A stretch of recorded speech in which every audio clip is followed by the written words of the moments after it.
I'm here with my friend Betty at one of my favorite parks that combines the nature you find in the forest, the city, and the garden all in one place.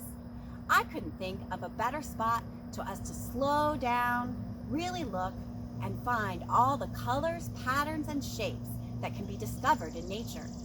Time in nature has inspired painters, musicians, and writers to create all kinds of wonderful work. I wonder what kind of inspiration we'll find today. Let's get started. One of the first things I notice when I get the opportunity to go outside, especially this time of year, is all the color that surrounds us. Look at the green, it's everywhere. It is amazing.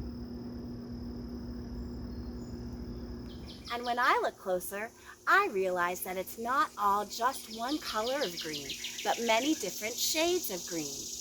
These are leaves from the trees and plants here at the garden.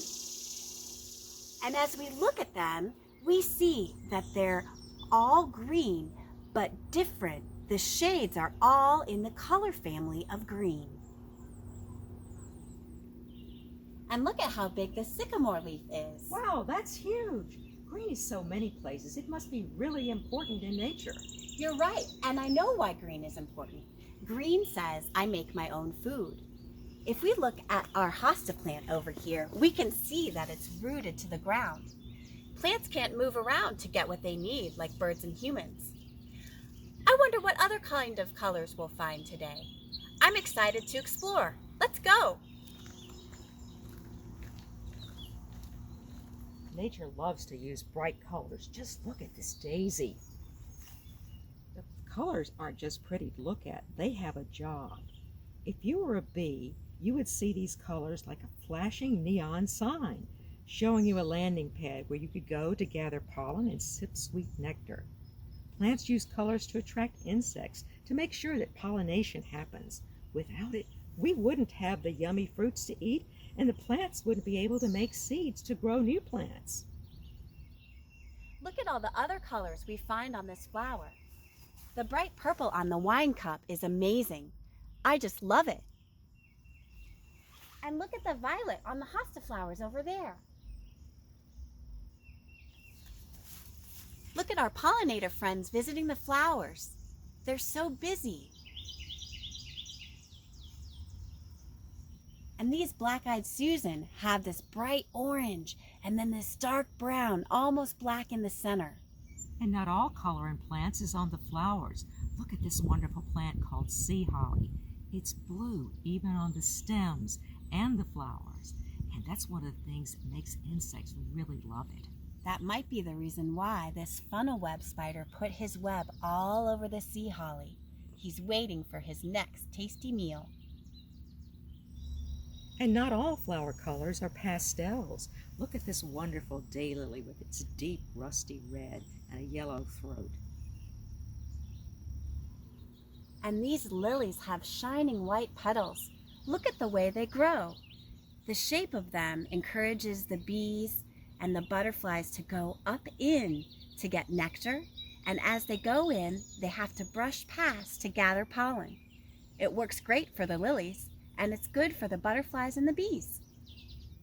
This spiderwort has beautiful blue petals, and if you look closely, the anthers are yellow. So the next time you're out in nature, see if you can find all the colors of the rainbow. If you need help remembering, just think of Roy G. Biv. Red, orange, yellow, green, blue, indigo, which is a mix of blue and purple, and violet. We were just exploring colors, but the great thing about making observations in nature is that you also find cool surprises. Check out what's happened with this spider's web. Normally, it would be hidden from view, but the morning dew has collected on the threads of the web, and it's shining like diamonds. It also reveals the pattern of the web that the spider has made.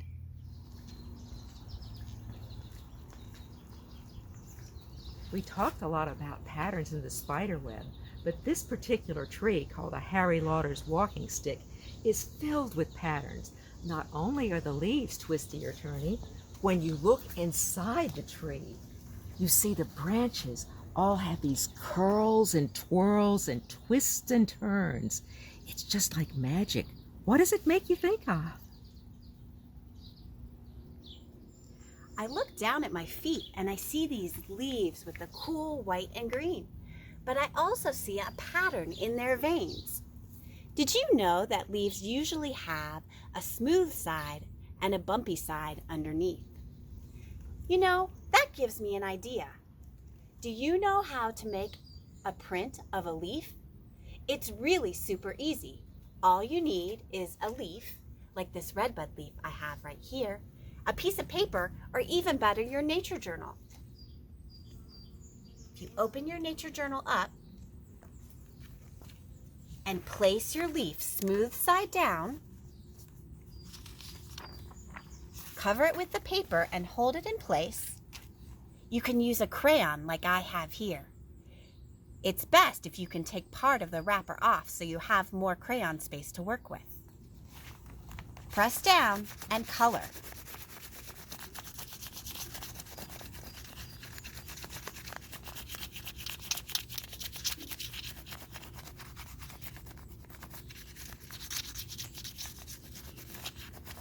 What you're left with is a beautiful impression of the leaf, or a leaf print.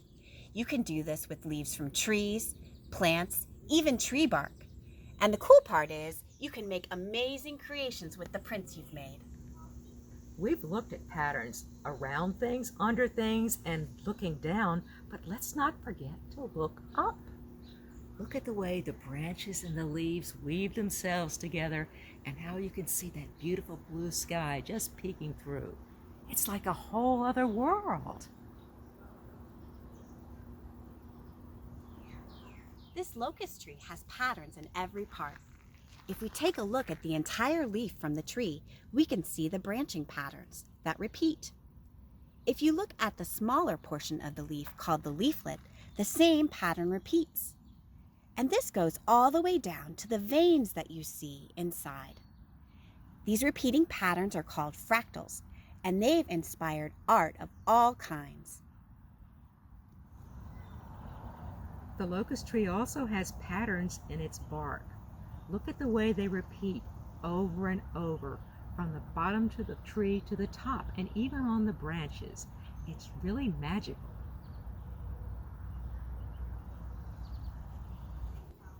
I think we've had lots of practice using our eyes today to make observations in nature. But there's one more thing I don't want you to miss the next time you go out exploring.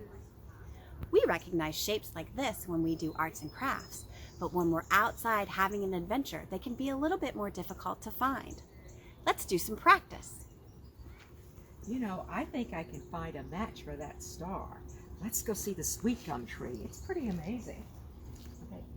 The sweet gum matches the star pattern exactly. And the fan shape is a perfect match for the leaves on this ginkgo tree.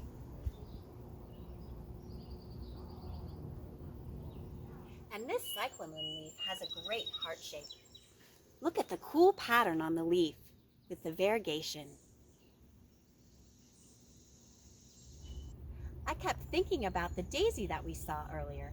Look at the perfect circle in the center of the flower.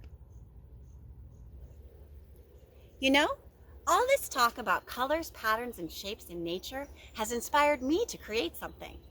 And I have some other friends who got creative with things that they saw and supplies they took from nature. Our friends at Adventure Central. Let's go see what they've done. Thanks, Shawna. I'm Angela. Remember that leaf rubbing you did? Well, I thought it would be a neat idea to turn it into a craft. It's really simple. All you need is some crayons, some leaves, some paper, a couple of sticks, and a little bit of string. And there you can start with your leaf rubbing activity. We're going to gently rub our crayons across a white piece of paper and start to rub. And if you notice, the leaf magically appears.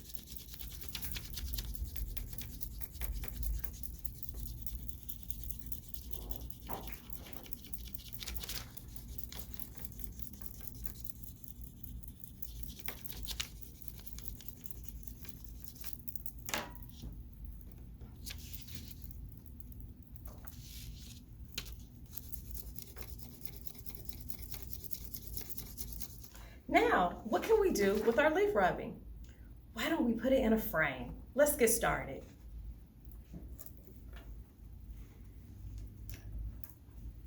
We're going to take our sticks, lay them out. Sometimes you may even have to trim them off a little bit. And we'll lay it out, and there you have it. It looks like a frame. Then we're going to add some string to it.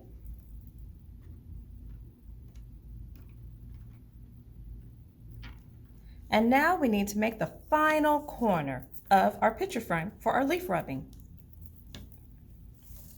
And we're just going to take our string and go around and around. There's no particular order that we have to do it in, just as long as it stays in place. And now that we've got our frame done, it's time to put in our beautiful piece of art. So I'm going to take my paper, turn it over, and I'm going to put some tape right in the center. And a couple of pieces on the edge so that it'll stay secure. And guess what? You can also make even more pieces of art, and if you want to change it out, all you have to do is take your center artwork piece out, make another, and put it in your frame. Quick and simple and easy. And let's lay it flat in our frame.